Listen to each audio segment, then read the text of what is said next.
Hero and the Minotaur, Part 3.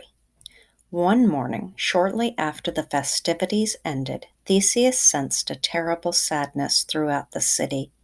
He also saw that his father's brow was creased with sorrow. Across the sea, a powerful king named Minos rules the island of Crete, Aegeus explained. He keeps a beast called the Minotaur, a monster that is half man, half bull, and feeds on human flesh.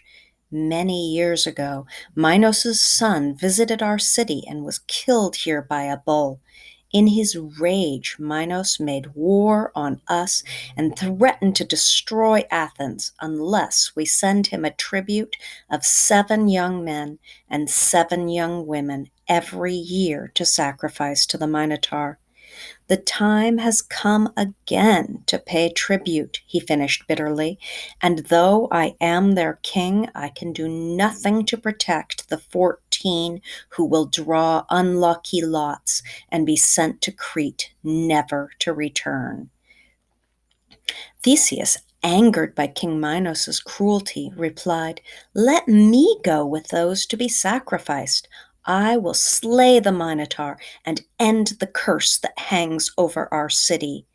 Aegeus pleaded with him to stay in Athens, but Theseus remained steadfast and prepared for the voyage to Crete. The next morning, the old king was forced to bid his son farewell. "In mourning for those to be sacrificed," said Aegeus, "your ship has a black sail. If the gods grant you the power to kill the Minotaur, hoist this white sail on your return. I will see it far out on the horizon and rejoice that you are safe." Theseus promised his father he would remember, then eagerly boarded the vessel. Many around him wept at the sad departure, but Theseus could think only of the thrilling adventure before him. The ship sailed south and soon approached the shores of Crete. A towering figure ran back and forth across the harbor entrance. "What is this marvel?" cried Theseus in wonder. "That is Talus," replied the captain, "a senseless giant made of bronze. It moves as though it were alive and guards the harbor against King Minos' enemies. He would smash us to bits if it were not for our black sail, which even he can recognize." The mechanical man allowed the Athenians to pass him as they approached the king's immense palace, where Minos and the Minotaur were waiting for them. Not only Talus watched the ship arrive. From a bluff, Ariadne, the daughter of King Minos, stood with her friend Icarus and gazed down at the somber ship. Icarus was the son of Daedalus, a famous inventor.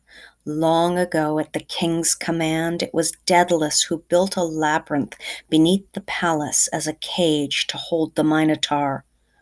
"Who is that who stands so tall and unafraid on the Athenian ship?"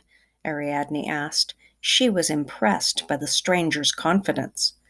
"That must be Theseus, son of Aegeus," Icarus replied. He was pleased to be able to show off his knowledge to the beautiful princess, but he wondered at her admiration of Theseus. "I have heard he freely chose to come here and face the Minotaur."